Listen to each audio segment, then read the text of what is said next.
Yes, but before lunch, we still have one speaker, last but not least, definitely, Weronika Radziszewska. So please join me, and she will talk about demonstrators as a way to launch sustainable development and engage citizens. And Weronika is a researcher at two Polish Academia of Sciences institutes, one Institute of Fluid Flow Machinery and the other one System Research Institute. And she was a beneficiary of international PhD projects in the Intelligent Computing program, financed by the ERDF for money. She also participated in the Young Scientist Summer Program 2011, organized by International Institute for Applied Systems Analysis. And her PhD thesis was connected to the management of energy supply and demand and microgrids using multi-agent system. And her research interests include agent approaches, theory of communication, development of market strategies. So it's very, very broad. And she also taught a system course in Warsaw School of Information Technology and a debate course in Warsaw University of Technology. And she, of course, published a lot. And she's also a member of different teams working on European projects. So the floor is yours. Thank you. I will, luckily I'm the last speaker, so I can refer to all the previous speakers, so presentation will be shorter. But first, my small background, thank you for my bio. Well, it's too much, but short information. I work in two institutes, but also in the new laboratory, which is Kezo Research Center near Badań in Warsaw, which, contrary to the normal Polish Academia of Science Institute, it's made to be a living laboratory, so especially for energy, but energy understood not as a heating, electricity. No, we consider energy as a system, which means you can change electricity to cold, electricity to heat, heat to cold, cold to heat, every direction goes. Of course, with losses, of course, with problems, but there is much more interconnection between the systems that we actually think, and that is normally considered during in building in industry. We are used to think about single type of energy and a single type of energy, and that is luckily breaking and changing. So as was already mentioned before, and thank you for that, that we are really nicely progressing into seeing the problems and seeking for solutions. I just would like to add just one minor thing to the previous presentation.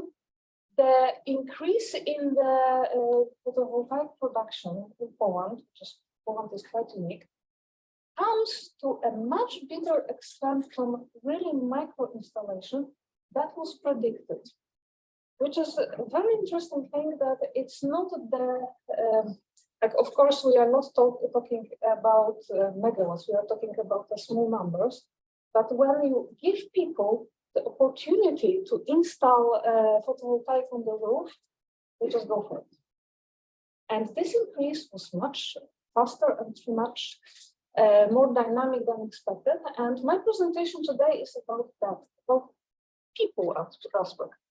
People who are the most endangered, they're the most stressed about climate changes, and they are quite lost of what actually they can do to fight it. Because the biggest problem is inability to do something. They show the problem and okay, where are you in the problem? So one more issue I would like to mention, it's not that there are no technologies to improve. Already, thank you for the presentations, it was mentioned that technology is there.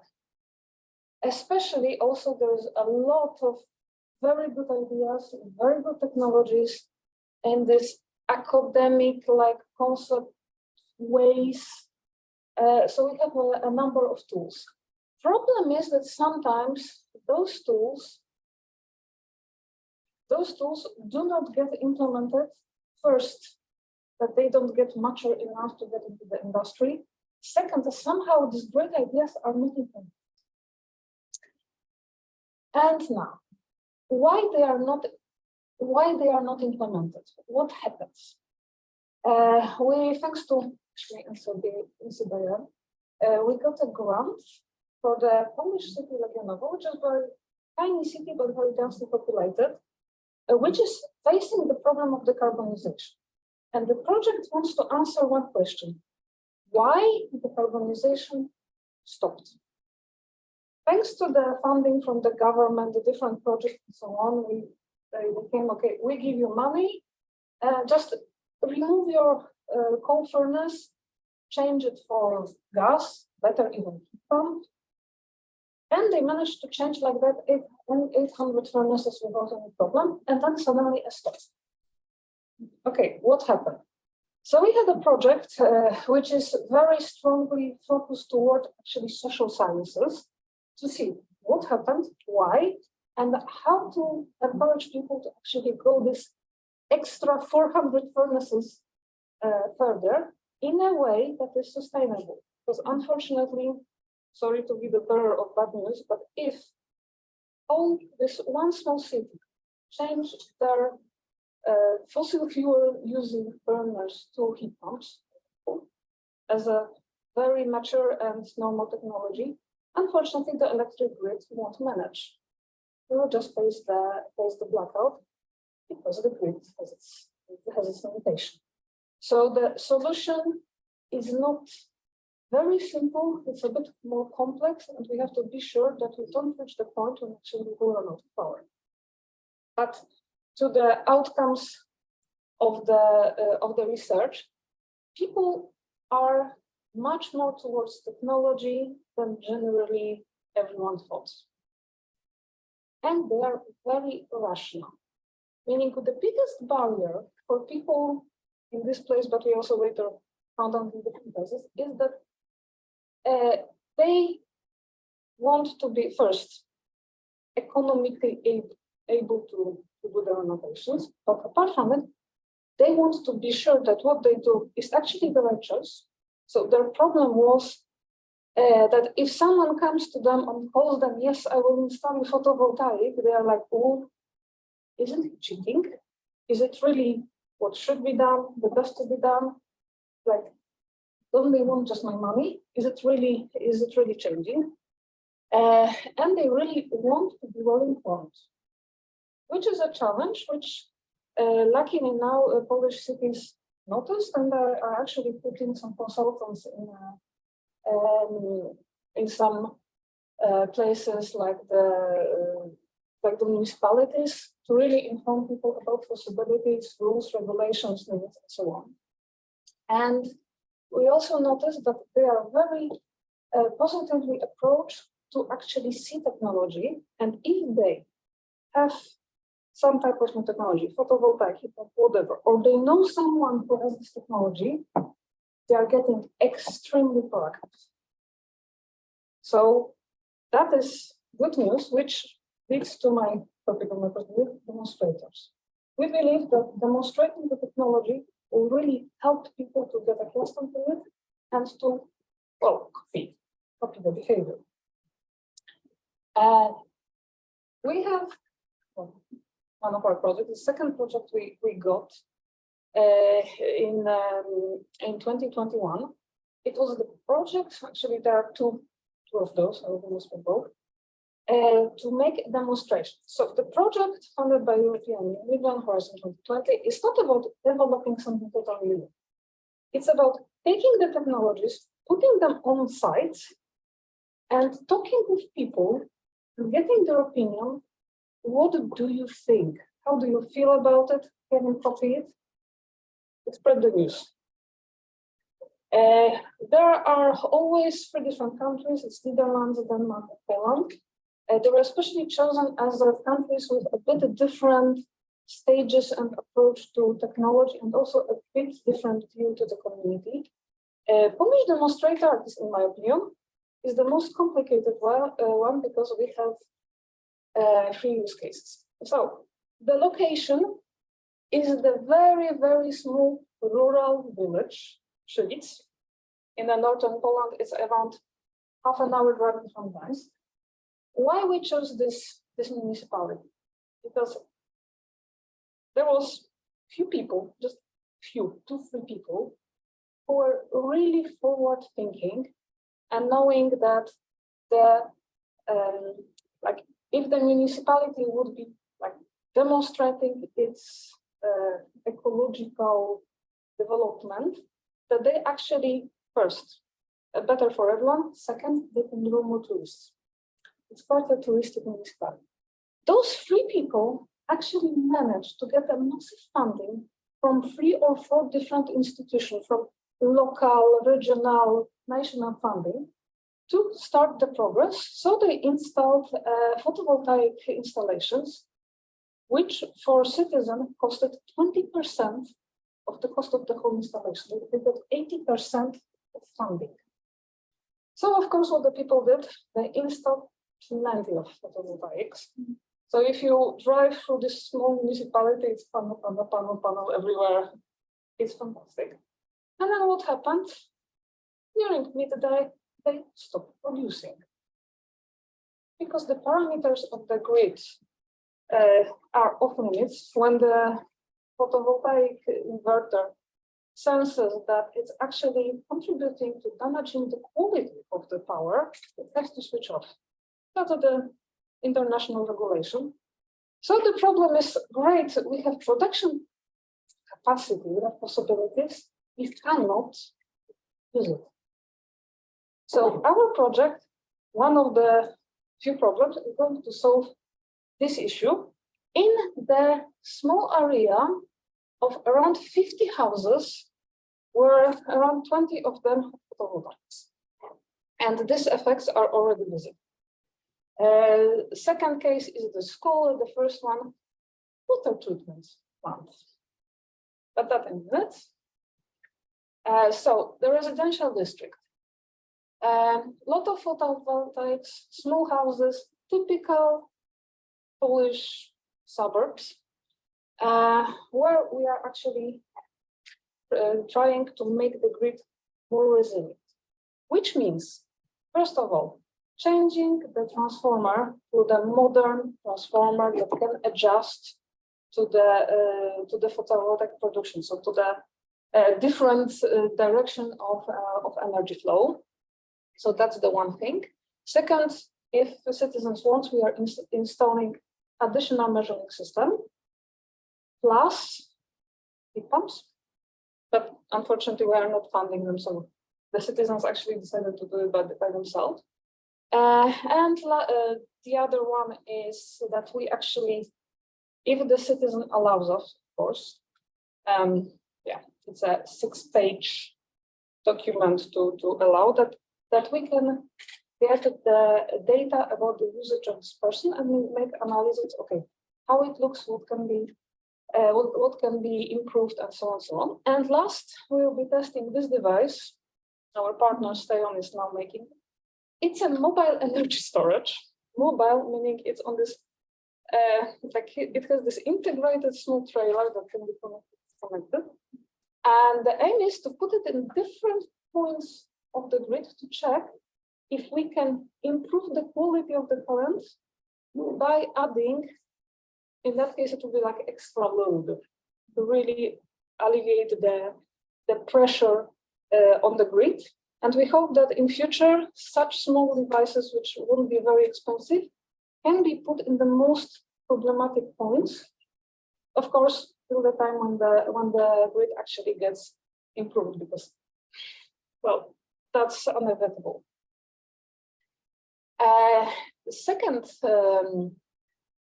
use case is school and the sports arena, very modern, that the school made. We installed the heat pumps in the school in a very visible way. It's really like when you enter from the playground, which brought fantastic effect that people are actually asking, okay, what is that? Oh, they are not so noisy. They are not so problematic. So it's a normal Polish technology. Of course, there is a scientific part. Thanks to the cooperation with the producer, we have much more controllabilities over those heat pumps. The second element would be installing this container here that was during the works. Is it's the energy storage unit, but in a fluid flow technology. It's completely different technology than lithium ion. I will be going into details, but the fact is it's safe, it's inflammable. You can set fire to it, nothing will happen, and it's much more durable. Like the fluid that is responsible for charging, discharging has almost infinite lifetime, which is also good for the sustainability of the solution as such. And this is meant to be a community, meaning to help not the person, not the company, but really community as such, to make the actually school and the sports center operating cheaper and using more of their photovoltaics that already is installed on the roof. The next stage is we actually had the concept of introducing electric vehicles, but not for private use, as a bus. And thanks to our efforts, actually the huge efforts of municipality, we managed to establish the first non-city electric bus line.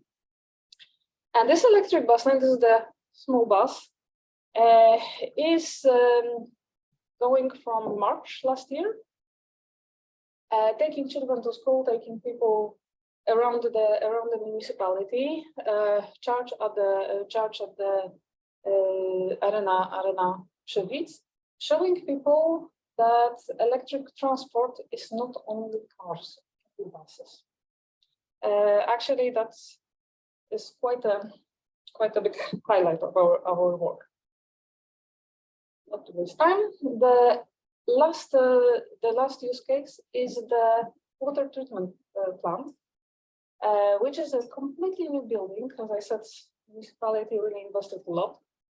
And here we don't fully want to mess up the biological process, but we want to give municipality additional funding possibilities by using those facilities as a facility that will provide DSR services.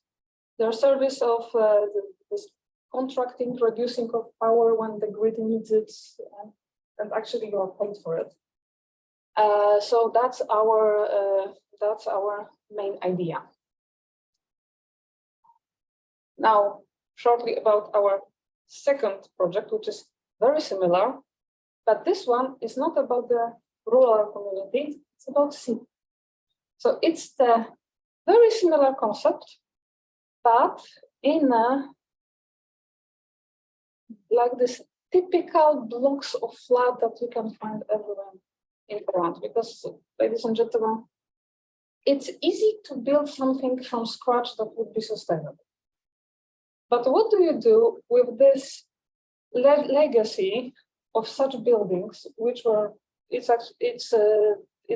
were constructed in the 70s, which were not well isolated. The installations are old, the infrastructure is as it is, and we cannot just demolish it and build the new ones.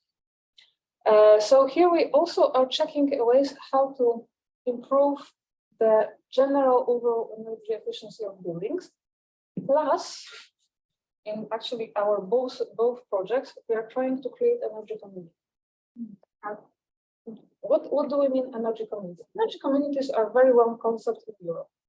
Like Holland is like, I think, one of the first and top about that. In Poland, they are not yet starting. Actually, the start goes extremely slow. We found out that actually it's really legislation barriers of establishing such construct, because normally if you try to, you cannot sell energy to your neighbor, but if you try to make a team, and I don't know, a group of people buying photovoltaics or group of people investing in something, very quickly you can get to the point that you are treated the same as a I don't know, middle scale energy producer, and you cannot allow for that. So that's the barrier problems that we are actually researching. And what we found out, like especially in Przewic community, when they saw our installations, when they saw the bus, saw that, they are like, yeah, we are ready, let's do it. They are really forward and fast thinking, and it's amazing. And actually, we as a scientist, we are saying, okay, stop, because legislation is not there. You have to do that. You have to do that. We are not ready for that. You are not ready for that because we cannot even calculate if you will have a profit from that because of the, well, unfortunate political situation over the last year, because prices went crazy. So I'm talking here about these physical demonstrators and now what it really meant. Installing a technology, we thought it's easy. Technology is there. But then suddenly we find out very interesting, tiny, small issues. Like, for example, in school, we of course chose the proper size of heat pumps for the building. And what happened? Suddenly they call us, we run out of hot water. We're like, oh my God, what happened? This pump doesn't work, what's wrong? And now it's a lunchtime, so 90% of energy is used for preparing the food for children. So the whole hot water on the building, whole heating, doesn't matter. It's the lunchtime and they use amazing amounts of hot water. Okay, we have to pump, readjust everything. Okay, fine, but we should have checked it, I admit. But second interesting thing, a bus, it can be driven dynamically, which we didn't expect that someone can drive the bus that dynamically that it cannot actually make its route, and it should do too. We had two drivers. One driver had to charge on the way because otherwise he had a problem. Like he could do one route, but for the second, if he didn't charge, there was no way he can go. Second driver, problem. And we are like, okay, what's up? What is he actually doing? When we saw the driving style, okay. Can we have the other driver, please? Even the established technology can be very tricky with the water treatment plant.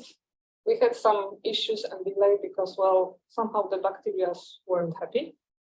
So we had a halt because one of the reactors unfortunately started foaming, which means the bacteria that were there were, well, not the type we want to, so the whole project a bit delayed. But we managed. We also had this interesting situation also with bus driver that we wanted to check the baseline for later energy management for the bus charging and so on. And we see that, wait, actually the driver for night is not plugging in the charger we gave him. It's not plugging this beautiful 22 kilowatt fast charger. He's from this small box there, he's taking out this backup 7.5 kilowatt charger and connecting the bus to it. And we asked, okay, why? Because someone told me that it's better for the grid. That if I can, I should use the weaker charger that charges longer but I have time, and not the fast charger. And we were like, it's not entirely the fact, but the thing that he actually wanted to the extra effort to do something pro-ecological in his mind, it's amazing. Which really shows that people wanted and are able to go this extra step, this extra effort to really improve.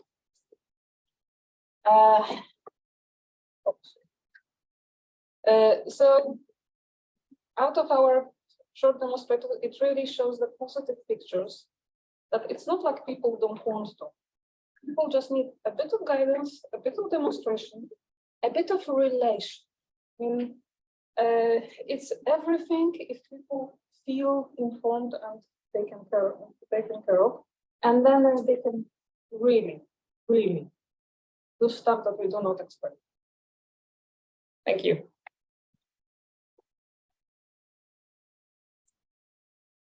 Thank you very much. And I think it was a perfect closure of the session when we came from the very high ambitions and political framework to the life level of a regular citizen and how that can be transferred into that, because at the end, this is what we have to start with. Yeah, we have to convince ourselves, our friends and neighbors, and to do something on our level in our communities.